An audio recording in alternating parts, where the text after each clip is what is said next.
I wonder, Richard, you work on the ground. What are some of your observations about why it might be that they don't have that information? Sure. Yeah, I don't know I have all the answers, but I mean, I certainly, in my experience, I think you're right. The gender of the clients that we're serving really, really matters, because we want to be serving the poorest, those that are excluded, those that need the safety net that comes from insurance. But what we've seen time and again is that inclusive insurance is very much still a B2B model. So we're selling through the microfinance organization or the telcos. And of course, I think microfinance organizations do know who their clients are, and they do know the gender of their clients, because it's something which is also important to them. But as we shift away as an industry, away from the microfinance into telcos and platforms and other ways of reaching the businesses, I think that these businesses are less likely or less willing to share with us the data, even if they have it.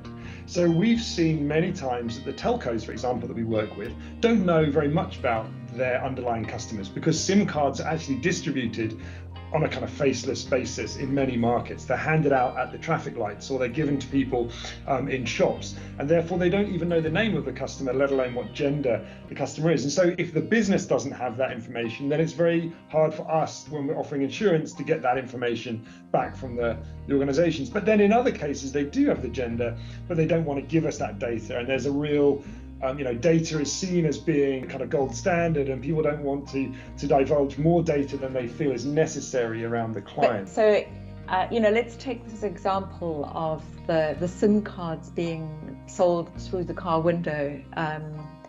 I do wonder then about registration of SIM cards, which has been a big issue in the last 5, 6, 7, 8 years.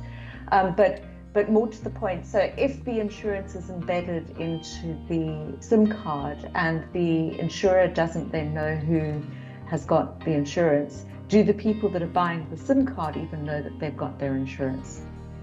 Sure. So I think that's a big point, and I think in many cases, no, they don't know that they have the insurance, and that's a really big problem.